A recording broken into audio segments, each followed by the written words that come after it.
Amém. Efésios 4. Meus irmãos, nós estamos na quarta mensagem sobre o livro de Efésios, a carta de Efésios. Como já falei com os irmãos, Paulo escreveu essa carta na prisão. Paulo passou 11 anos na prisão domiciliar, mas depois ele passou o restante na prisão mesmo, na cadeia.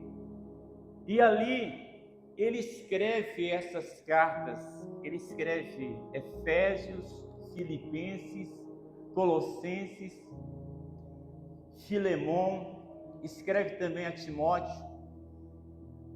E essas cartas que ele escreve para as igrejas, essas cartas elas têm um ensinamento muito profundo. E essas cartas, quando chegavam nas igrejas, elas eram lidas. Em várias igrejas eles liam essas cartas. Eram cartas muito preciosas. Era a revelação de Deus ao coração de um homem consagrado. Hoje não se fala mais em carta, mas naquele tempo se comunicava através de carta. E uma carta chegava a levar meses, 6 meses, 7 meses, até mais, para chegar até o seu destinatário. Muitos aqui já escreveram cartas. Eu já escrevi muitas cartas. Eu já recebi muitas cartas. Chegou um tempo que eu tinha lá um monte de cartas. E era gostoso você ler essas cartas. Tem algumas cartas guardadas, eu mandando para minha namorada, Bel, na época. E aí tem assim as mensagens, tem alguns desenhos assim feios, Mas como ela estava apaixonada, eu também, assim, coisas.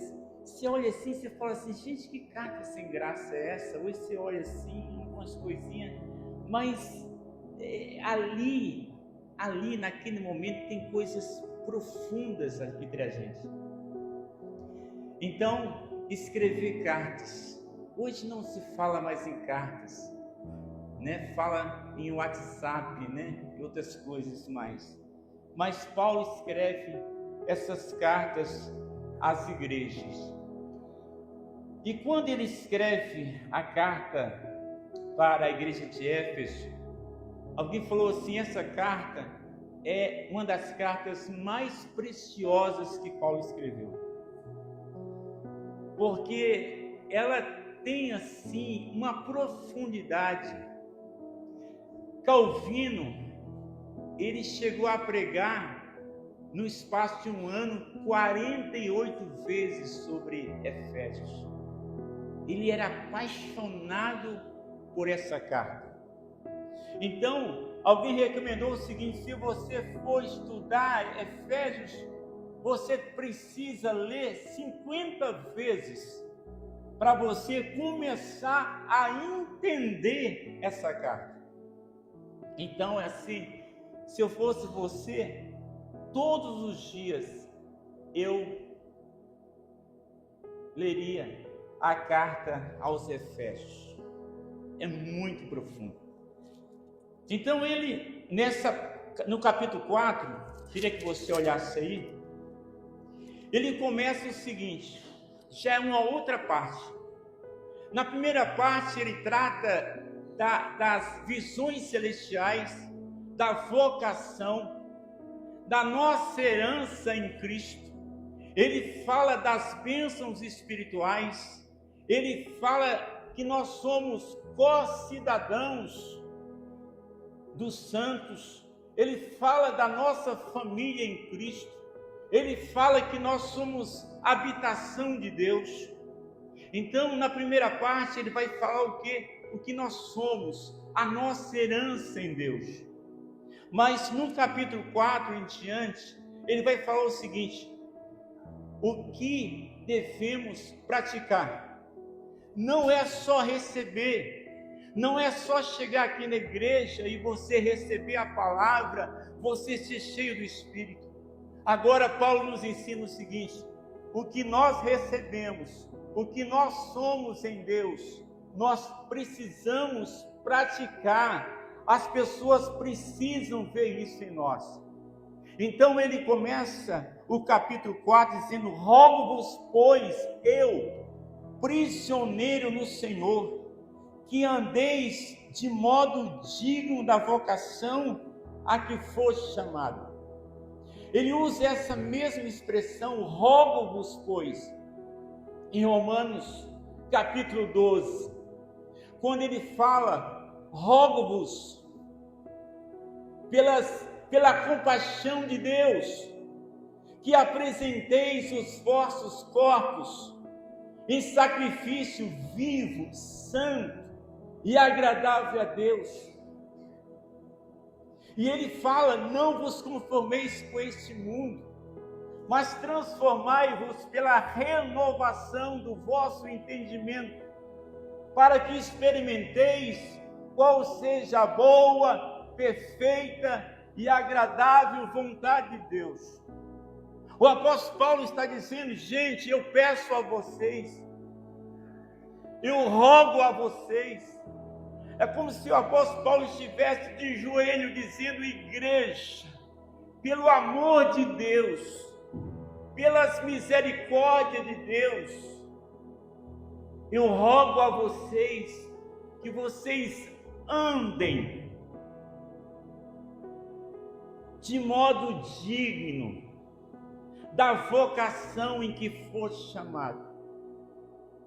Observe bem, ele usa a palavra vocação e chamado. Algumas pessoas podem chegar aqui e dizer: pastor, eu não tenho vocação nenhuma. Alguém pode dizer assim: eu tenho um dom do canto, eu gosto de ficar só no cantinho da igreja. Porque elas associam a vocação com ser pastor, ou ser presbítero, ou ser um missionário. Algumas, eu não tenho esse chamado. Mas, irmãos, quando Paulo fala aqui, rogo-vos, pois, que viva de modo digno da vocação em que for chamado. Paulo não está falando aqui sobre missões. Paulo não está falando sobre ser pastor, ser missionário. Paulo está dizendo o seguinte: eu rogo a vocês que vocês vivam de acordo com a identidade que vocês têm em Cristo. A mesma identidade, aquilo que Deus falou que vocês são. Então, vocês precisam viver conforme a sua identidade. Então, quando fala vocação e chamado, não é para ser missionário, não é para ser pastor, mas o primeiro chamado que nós temos de Jesus é para que nós venhamos a estar perto dele. Marcos 3, versículo 13, diz assim: Jesus subiu ao monte e chamou para si os seus discípulos, e vieram a ele, e nomeou 12 para que estivesse com ele e o mandasse pregar. Então, o primeiro chamado de Deus para mim e para você não é para ir. O primeiro chamado é para estar com ele, é para ser moldado por ele. Porque as pessoas pensam assim: ah, pastor, eu não tenho vocação para ser. Mas você tem, todos nós temos um chamado para estar com ele e diante dele. Esse é o primeiro chamado que Deus está fazendo, para depois enviar para a obra. Não é fazer como um irmão que não fazia nada na igreja. estava sentado, salvo e satisfeito. Aí uma noite ele teve um sonho, e nesse sonho ele sonhou com 3 letras: VPB. Ele imaginou o seguinte: V, vai; P, pregar; B, batizar. Ele levanta do sonho todo animado e chega na igreja e fala: pastor, Deus me deu uma visão, mostrou para mim 3 letras, VPB, vai, pregar e batizar. Então hoje, pastor, eu quero ir para o seminário, eu quero ir para a África, eu quero ser um missionário. Aí o pastor olhou e falou assim: gente, ele não faz nada aqui. Aí o pastor falou assim: meu irmão, eu vou interpretar o seu sonho. O V é vai, o P é plantar, o B é batata. Meu irmão, vai plantar batata. Por que ele falou isso? Porque ele conhecia o irmão. Então não é ir, é estar com Cristo, para depois receber esse chamado de ser enviado. Paulo, ele passou 11 anos da sua vida aprendendo, sendo moldado por Cristo. Do momento que ele se converte, depois ele passa 3 anos na Arábia, no deserto da Arábia. Depois mais 8 anos na sua cidade, sem pregar, sem ter oportunidade. Mas ele estava sendo trabalhado, moldado por Deus.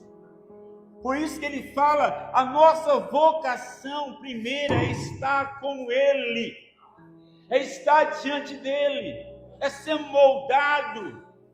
Só depois que Paulo foi enviado. Parece que Paulo tinha sido esquecido pela igreja, no silêncio, no deserto, sem pregar, mas de repente, Barnabé vai até Antioquia e resolve ir na cidade de Tarso. E quando ele chega nessa cidade, ele pergunta por Paulo: cadê aquele rapaz que se converteu 11 anos no silêncio? E aí ele pega Paulo, leva para Antioquia, e diz a palavra que ali havia profetas e mestres, mas ali estava Barnabé e Saulo orando e jejuando. Aí o Espírito Santo fala assim: apartai para mim a Barnabé e a Saulo para a obra que eu vos tenho chamado. Depois de 11 anos, agora Paulo passa mais 11 anos no campo missionário, 3 viagens missionárias. O Paulo que passou 11 anos sendo cheio, agora ele começa a transbordar, a transbordar. Então eu queria que você pensasse nisso. O seu chamado, a sua vocação é para estar diante dele. Então todos nós aqui, todos nós somos vocacionados. Você não foi chamado apenas para vir na igreja uma vez por semana e parece que está tudo bem.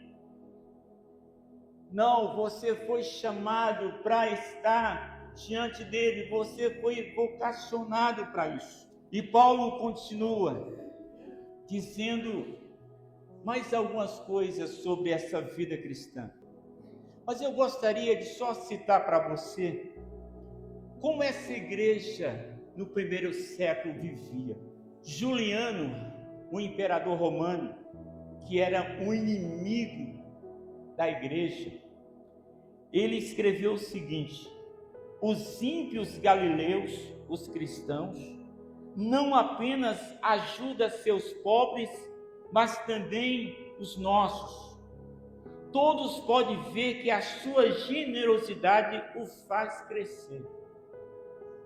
Tertuliano também, no primeiro século, escreveu: veja como eles se amam, eles estão prontos até morrer uns pelos outros. Então essa igreja primitiva, ela entendia a sua vocação, o seu chamado de estar com Cristo.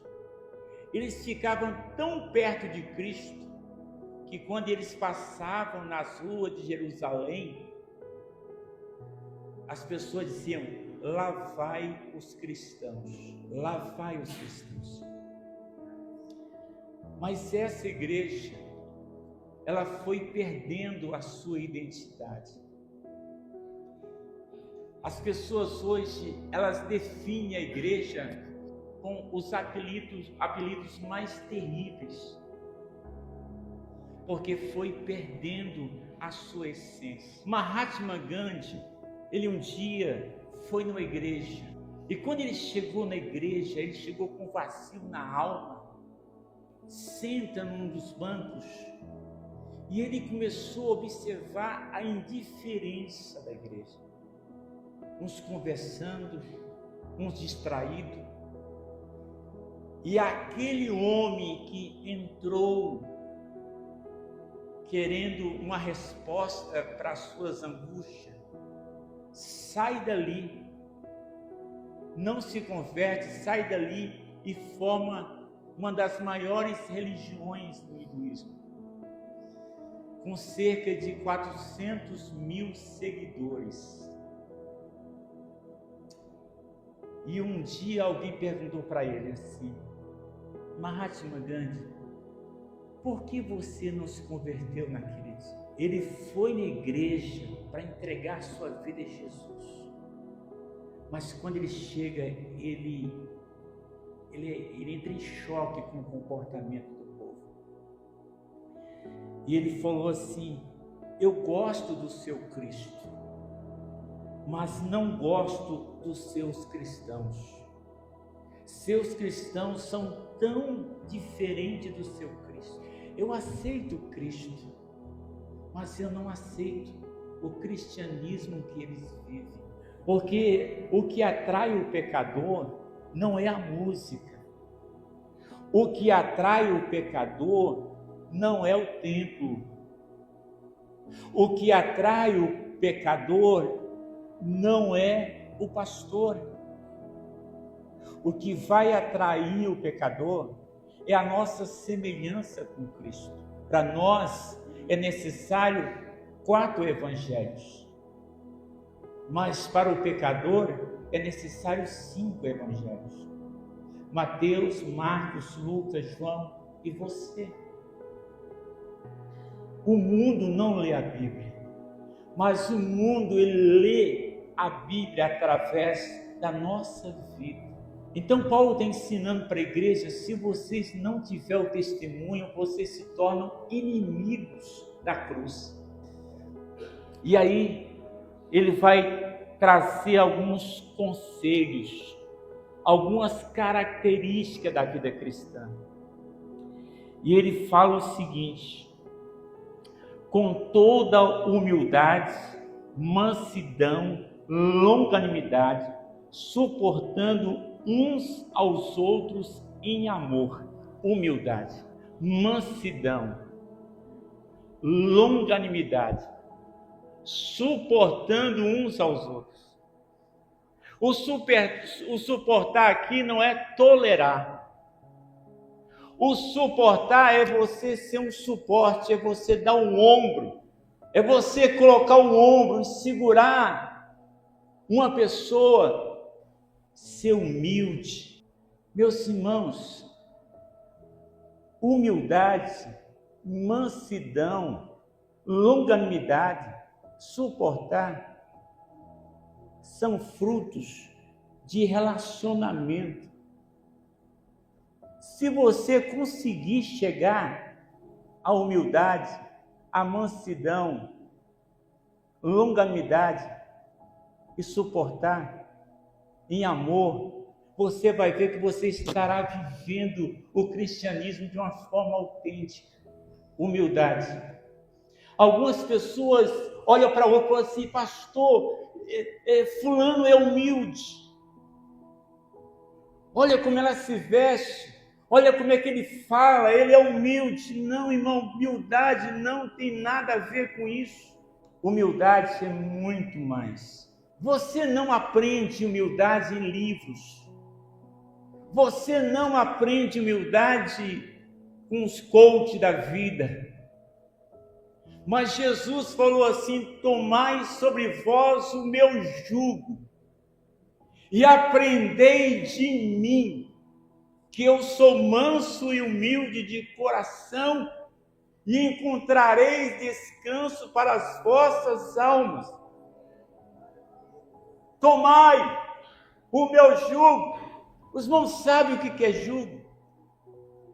Quando você, lá no campo, colocava um boi mais velho, um boi mais novo, ali, na mesma canga, carregando o mesmo jugo.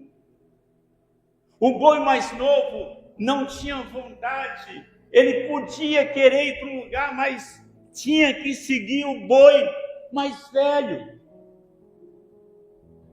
E quanto mais ele se esforçava, queria ir para um lugar ou para outro, mais ele se feria por causa do jugo. Mas o Senhor fala assim: o meu jugo é suave. Quando você toma o jugo dele, a direção é sua.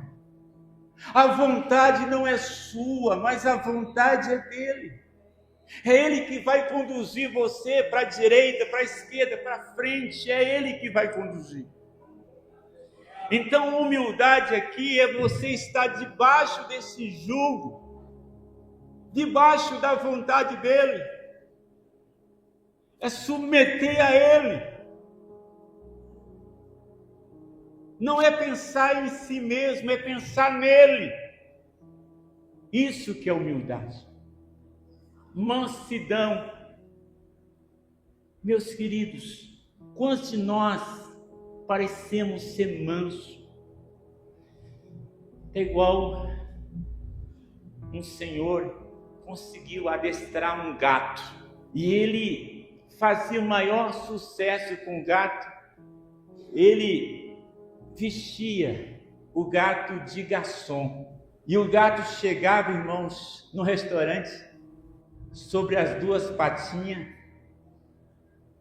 trazendo uma bandejinha ali com a gravatinha e servia. E todo mundo aplaudia. Aí teve alguém que falou: você vende esse gato? Não, não vendo. Eu ganho muito dinheiro com ele.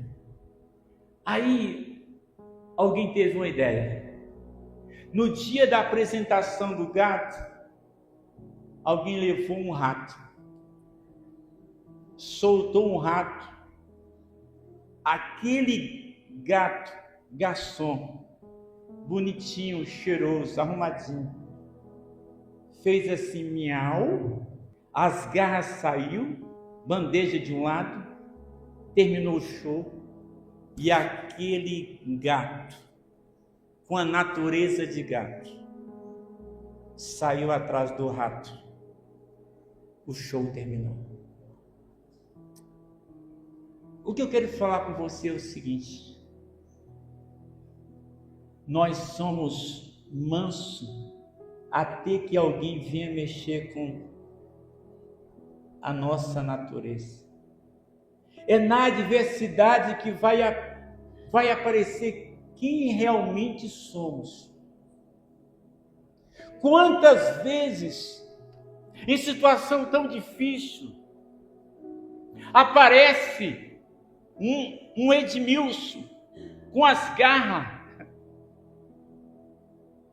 Alguém falou assim: olha, mas que pastor manso, suave.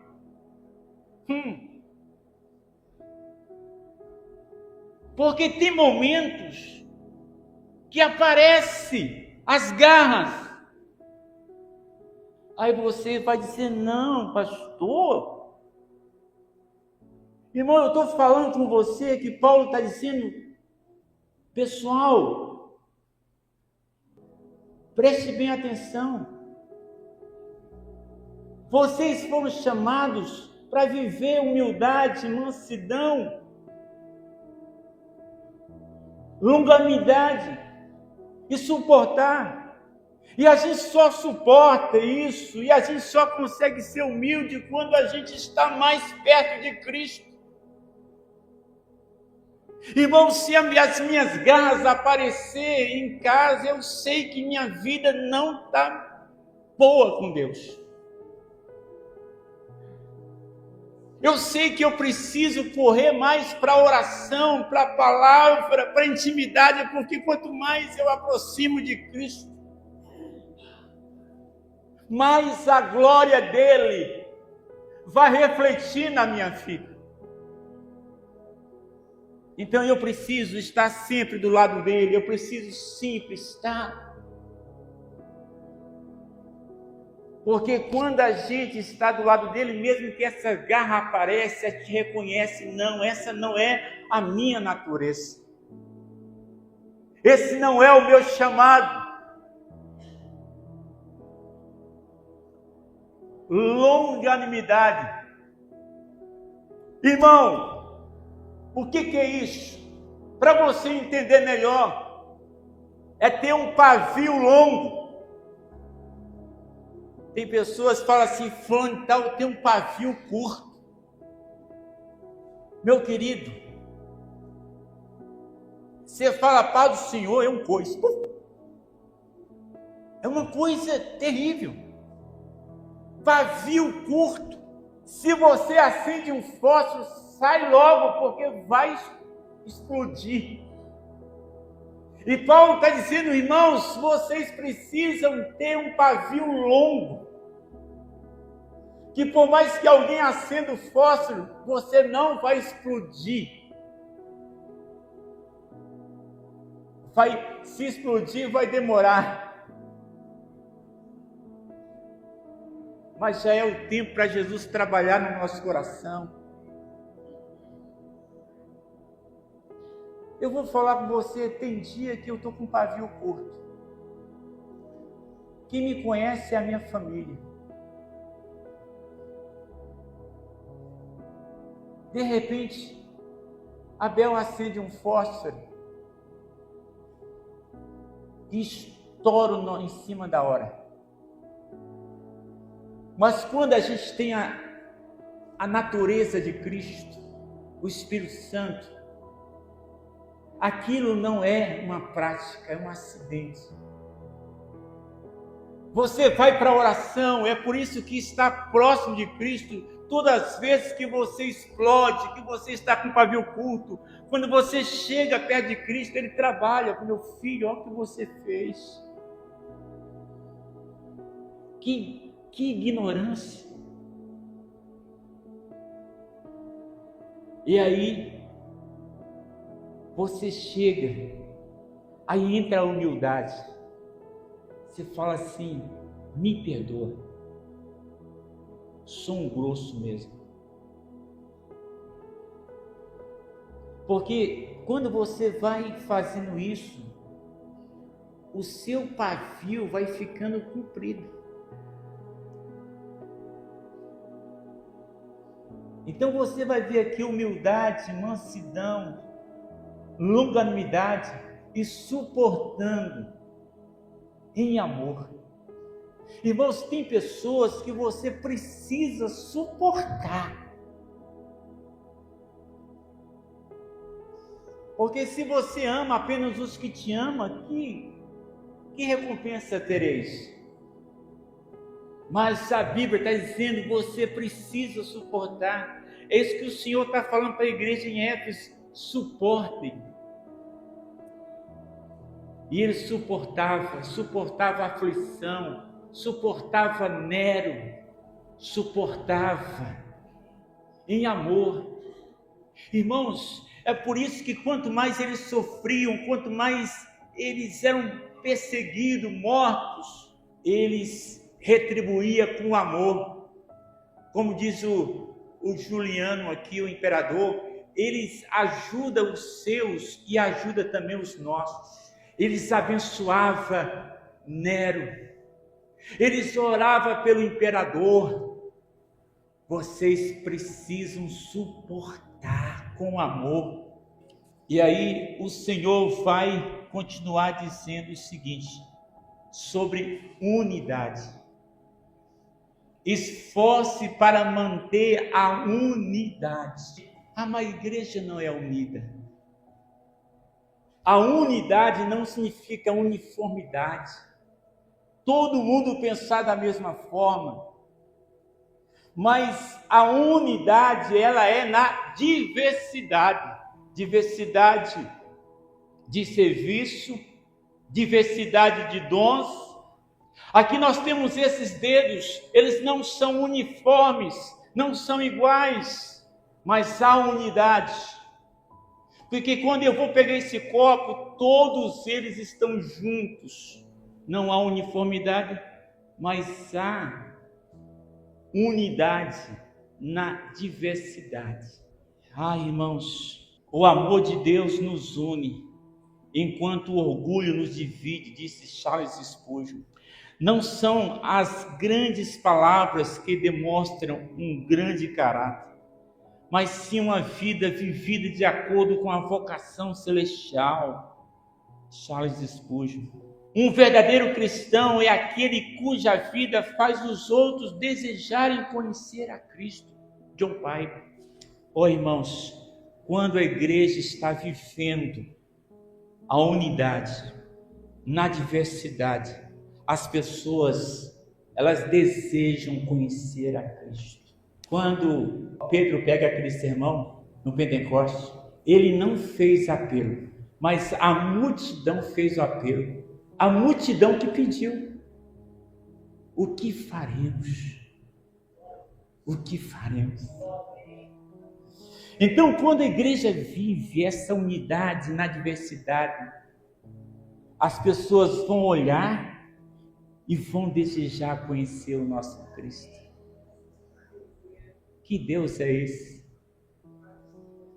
Irmãos, a igreja influenciava o império, influenciava as pessoas através da sua vida. Não murmurava, repartia os seus bens entre os irmãos, não havia um só necessitado. Honrava a Deus, e as pessoas falavam assim: eu quero conhecer esse Deus. Mas se não houver unidade na diversidade, as pessoas vão rejeitar. A vida da igreja primitiva atraía pessoas para Cristo. A vida da igreja atualmente afasta as pessoas de Cristo. É claro, nem todos. Mas Paulo está dizendo: rogo-vos, pois, irmãos. Aí ele fala sobre a maturidade. Ele deu uns para apóstolos, outros para profetas, outros para evangelistas, outros para pastores e mestres, visando o aperfeiçoamento dos santos para o desempenho do serviço. Para que, pastor? Para que profeta? Para que apóstolo, evangelista? Deus está usando a minha vida e a vida de outros para aperfeiçoar a sua vida.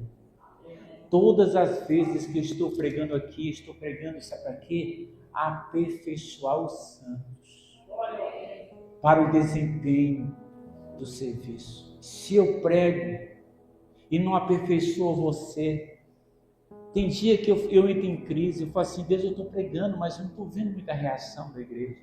Eu quero pregar e viver e ensinar para o aperfeiçoamento dos santos, para o serviço, você servir.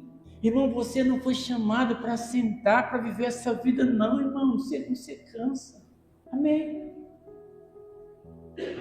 Mas não sente necessidade de mudar, de viver de acordo com a vocação que foi chamado. Paulo continua dizendo: para a edificação do corpo, até que, é assim, pregue, ensine, ministre para a igreja, até que cheguemos à unidade da fé, do pleno conhecimento do Filho de Deus, a perfeita varonidade, à medida da estatura da plenitude de Cristo. Que não sejamos mais meninos, crianças, agitados de um lado para o outro, levado por todo o vento de doutrina. Irmão, se você falar uma coisinha com alguém, ela se dói. Irmão, o que tem de gente seguindo doutrinas que não tem nada a ver? Doutrinas de demônios, pessoas seguindo heresias, pessoas abraçando qualquer coisa, qualquer imundície. Mas Paulo falou isso, que o Espírito Santo expressamente afirma que nos últimos dias muitos se apostatarão da fé, dando ouvido a espíritos enganadores e a doutrinas de demônio. Mas Paulo está dizendo, igreja, não sejam meninos, agitados de um lado para outro, pessoas que não param.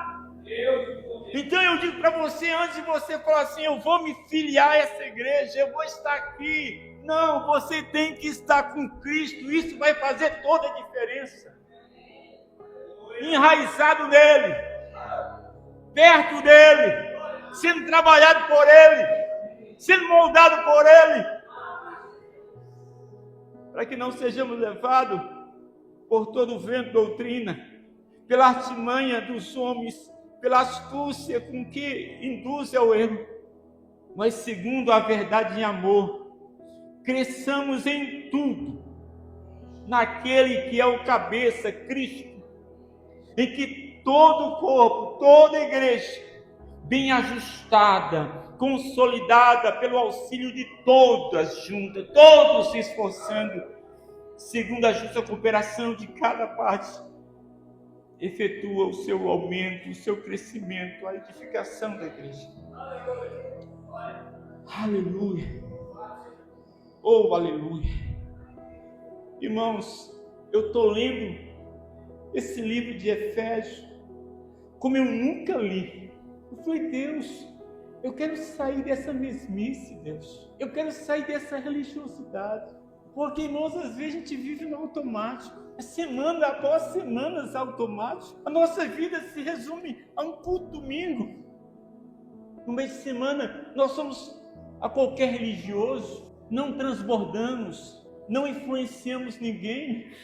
As pessoas não sentem desejo de vir a Jesus através da nossa vida. Porque Deus chamando para perto dele, dizendo, meu filho, eu te chamei para você estar mais perto de mim.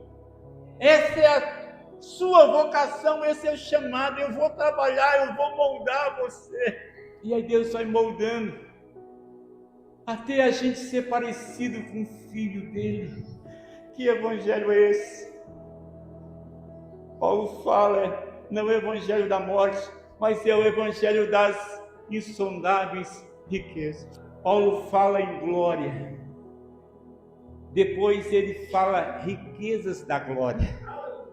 Ele vai mais, ele fala a suprema riqueza da glória de Cristo. Então nessa noite, curve sua cabeça.